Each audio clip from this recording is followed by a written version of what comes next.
తంత్రం, కాంతార ఇలాంటి సినిమాలు చూసినప్పుడు ప్రజలు భక్తితో కాకుండా భయంతో పూజలు చేస్తూ కనిపిస్తారు. దక్షిణ భారతదేశంలోని వన్యార సమూహం కూడా ద్రౌపదిని భయంతో కాకుండా భక్తితో పూజిస్తూ ఉంటారు. ప్రతి సంవత్సరం ఒక యువకుణ్ణి ఎంచుకుని అతన్ని వీర అని పిలుస్తారు. ఆ యువకుణ్ణి దేనికి బలిస్తారు? మహారాష్ట్రలో సహ్యాద్రి కొండల నడుమ ఒక చిన్న గ్రామంలో గొప్పగా ఒక పండుగ జరుగుతుంది. గుడికి 4 వైపులా పసుపు నిండుంటుంది. ఆలయం అంతా బంగారంతో మెరుస్తున్నట్టుగా అనిపిస్తుంది. వేలాది మంది భక్తులు తెల్లని వస్త్రాలతో గుడికి 4 వైపులా నిలబడి ఉంటారు. వాళ్ల మొహాలు పసుపుతో నిండి ఉంటాయి. బిల్వపత్రం ఇదే ఆలయంలో ఒక వైపున పసుపు, విలువైన బిల్వపత్రం దేవుడికి అర్పిస్తూ పూజ చేస్తూ ఉంటారు. అదే సమయంలో ఆలయం బయట కొద్దిమంది భక్తులు కొరడాలతో తమను తాము కొట్టుకుంటూ ఉంటారు. కొద్దిమంది ఆయుధాలు తీసుకుని జంతువులను బలిస్తూ ఉంటారు. ఈ వేడుక అంతా ఆశీస్సులు పొందడానికి చేసే పూజ. ఇది దేశంలో అనేక చోట్ల జరుగుతుంది. ఇందుకు సంబంధించిన కథలు ఈ రోజుకి తెలియని రహస్యంగానే ఉన్నాయి. మీరు ఎక్కడో ఒక చోట ఎప్పుడోకప్పుడు మల్హారి అనే పదం వినే ఉంటారు. ఈ పదం భారతదేశంలోని ఒక దేవతతో ముడిపడి ఉంది. మల్హారి అంటే మల్లని ఓడించిన వారని అర్థం. శివుని అవతారంతో ఈ పదం ముడిపడి ఉంది. ఇది చాలా కొద్ది మందికి మాత్రమే తెలుసు. మల్లా మరియు మణి అనే 2 రాక్షస సోదరులు ఘోరమైన తపస్సు చేసి బ్రహ్మను మెప్పించారు. బ్రహ్మ వాళ్ళిద్దరికీ అపారమైన శక్తినిచ్చాడు. అమరత్వం పొందే వరం కూడా ఇచ్చాడు. ఆ తర్వాత వాళ్ళిద్దరూ భూమి మీద, స్వర్గంలోనూ అరాచకాలు చేయడం మొదలుపెట్టారు. దేవతల మీద, మునుల మీద, మనుషుల మీద దాడులు చేయడం స్టార్ట్ అయింది. భయాందోళనకు గురైనటువంటి మునులు, దేవతలు శివుణ్ణి ఆశ్రయిస్తారు. అప్పుడు వెంటనే శివుడు కోపోద్రిక్తుడై తన సైన్యాన్ని రాక్షసుల మీదకి పంపిస్తాడు. మార్తాండ భైరవుడి రూపంలో స్వయంగా రంగంలోకి దిగుతాడు. ఒక భయంకరమైనటువంటి యోధుడి రూపంలో కనిపిస్తాడు. తల మీద చంద్రుడు, చేతిలో కత్తి, శరీరం మొత్తం పసుపు రాసి ఉంటుంది. చూసేవాళ్ళకి ఆ శరీరం మీద సూర్యుడి లాంటి తేజస్సు కనిపిస్తుంది. నందీశ్వరుడి మీద కూర్చుని దాన్నే తన సాధనంగా చేసుకుని సైన్యానికి సారథ్యం వహించి ముందుకు సాగుతాడు. కార్తీక మాసంలో అమావాస్య రోజున యుద్ధం మొదలవుతుంది. మల్లా మరియు మణి 6 రోజుల పాటు యుద్ధం చేస్తారు. కానీ చివరికి వాళ్ళిద్దరూ శివుని పాదాల దగ్గర పడిపోతారు. మణి తన పాప పరిహారం చేసుకుంటూ తన తెల్లని గుర్రాన్ని శివునికి అర్పిస్తాడు. అంతేకాకుండా తాను ఎప్పుడూ శివునితోనే ఉండాలని కోరుకుంటున్నానని చెప్తాడు.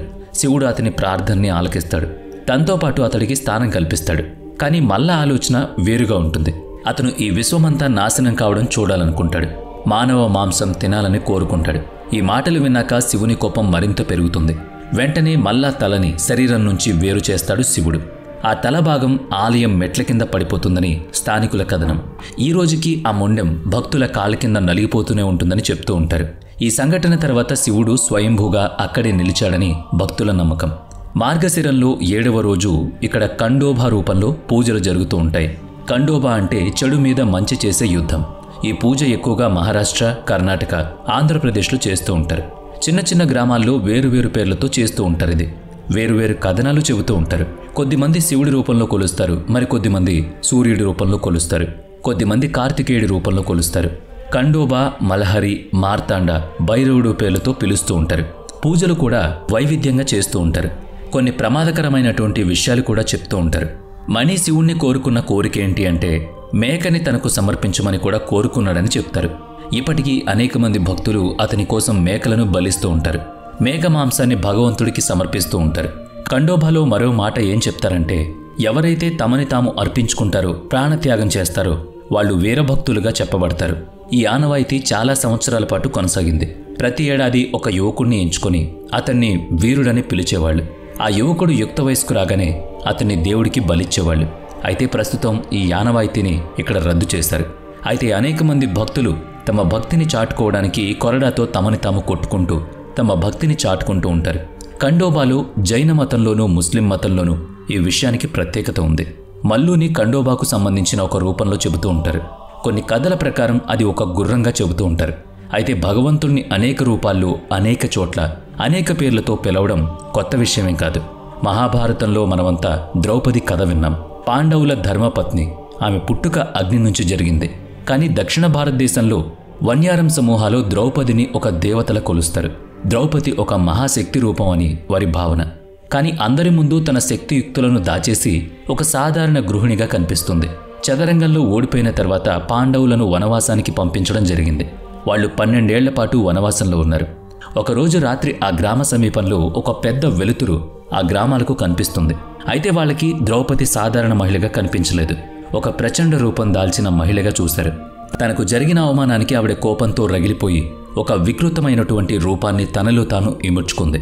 అయినా సరే గ్రామస్తులు ఆమెను దేవతగానే కొలిచారు, ఆమెను దేవతగానే భావించారు. ఆ తర్వాత ద్రౌపది కూర్చున్న స్థలంలో పెద్ద వర్షం కురుస్తుంది. ద్రౌపది న్యాయదేవతగా మారుతుంది, వర్షదేవతగా మారుతుంది.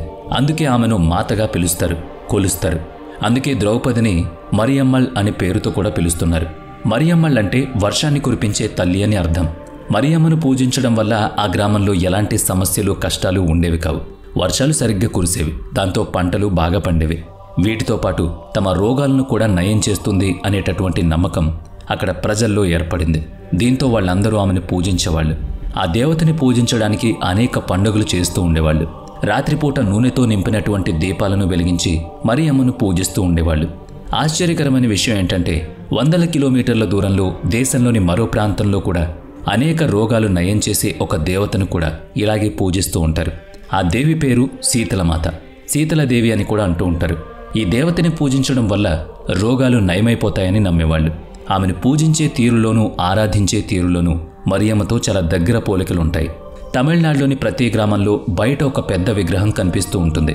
చేతిలో కత్తి పట్టుకుని ఒక యోధుడి మూర్తి ఉంటుంది. పెద్ద కళ్ళు, పెద్ద మీసాలు, ఒక తెల్ల గుర్రం మీద కూర్చుని ఆ విగ్రహం కనిపిస్తుంది. ఈ యోధుడు అయ్యనార్ దేవుడు. ప్రతిరోజు గ్రామానికి కాపలా కాస్తూ ఉంటాడు. గ్రామదేవత కావడంతో ఇతనికి అనేక పేర్లున్నాయి, అనేక రూపాల్లో కూడా కొలుస్తూ ఉంటారు. అయ్యన్నార్ అంటే విశ్వాసానికి దేవుడు అని అర్థం. కేరళలో అధిక మంది ఆరాధించే దేవుడు అతను. అయ్యప్పతో కూడా కలిసి చెప్తూ ఉంటారు. శివుడు మరియు మోహిని అవతారంలో ఉన్న దేవుడి కొడుకుగా కూడా కొలుస్తారు. అయ్యన్నార్ గ్రామంలోని ప్రతి పశువును కాపాడతాడని భక్తుల నమ్మకం. అయ్యన్నార్ ఉన్నప్పుడు గ్రామంలోకి ఎలాంటి దుష్టశక్తి ప్రవేశించే అవకాశం ఉండదని విశ్వాసం. అయ్యన్నార్ని పూజించడం వల్ల గ్రామాల్లో వర్షాలు సకాలంలో కురుస్తాయి, కుటుంబాలన్నీ సంతోషంగా ఉంటాయి. ఇందుకోసం వీరంతా కోళ్లు, మేకలను బలిస్తూ ఉంటారు. కొత్త బట్టలు ధరించి తమ ఒంటికి రంగులు పులుముకొని భక్తులు తన్మయత్వంతో నాట్యం చేస్తూ ఉంటారు. వారి చేతుల్లో కత్తులుంటాయి. వారు అక్కడ ఉన్న జంతువులను బలి ఇచ్చి అయ్యన్నార్కి సమర్పిస్తారు. ఒక దేవుడు మృత్యువుని, కష్టాలను కలిగించే శక్తిగా గుర్తిస్తారు. ఈ దేవిని భక్తులు ప్రేమతో కాదు భయంతో పూజిస్తారు. ఇందుకు సంబంధించిన కథ వేదకాలంలో ప్రాచీన గ్రంథాల్లో ఉన్నట్టుగా గుర్తిస్తారు. ఆ దేవి పేరు నిరతి. సహజంగానే దేవుళ్ళని మనం మంచిగా ప్రత్యేకంగా చూస్తూ ఉంటాం. కానీ కొంతమంది దేవుళ్లను నెగిటివ్ ఆలోచనలతో కూడా చూస్తూ ఉంటారు. నిరతి ఆవహిస్తే ధనం లేకుండా పోవడం జరుగుతుంది. అందుకే ఈ దేవతను అలక్ష్మి అని కూడా అంటారు. ఈ దేవతను సరైన పద్ధతిలో కొలిస్తే, పూజిస్తే అన్ని రకాల రోగాలు నయమవుతాయని భక్తుల నమ్మకం. మహాభారతం ప్రకారం నిరతి అధుర్మిని యొక్క అర్ధాంగి. భయము, మృత్యువు వారి పిల్లలు, హింస వారి తండ్రి.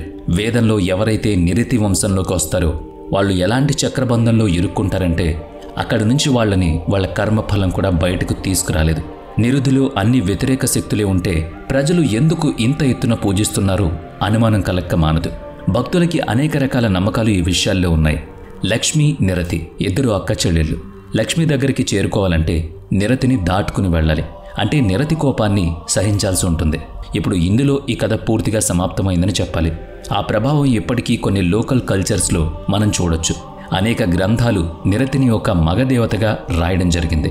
మన దేశంలో ఇప్పటికీ అనేక చోట్ల అనేక మంది దేవతలని వేరువేరు రూపాల్లో, వేరువేరు నమ్మకాలతో కొలుస్తూ ఉంటారు. ఈ రోజుకి చాలామంది దేవతలకు సంబంధించినటువంటి రహస్యాలు బయటికి తెలియదు. అయినప్పటికీ వారందరినీ కొలుస్తూ ఉంటారు. కొన్ని విషయాలు బయటకొచ్చినా కొన్నిసార్లు మన పెద్దవాళ్ల నుంచి ఆ విషయాలు మనకు తెలుస్తూ ఉంటాయి. అయితే వారి రూపాల గురించి మనకు తెలిసే అవకాశం లేదు.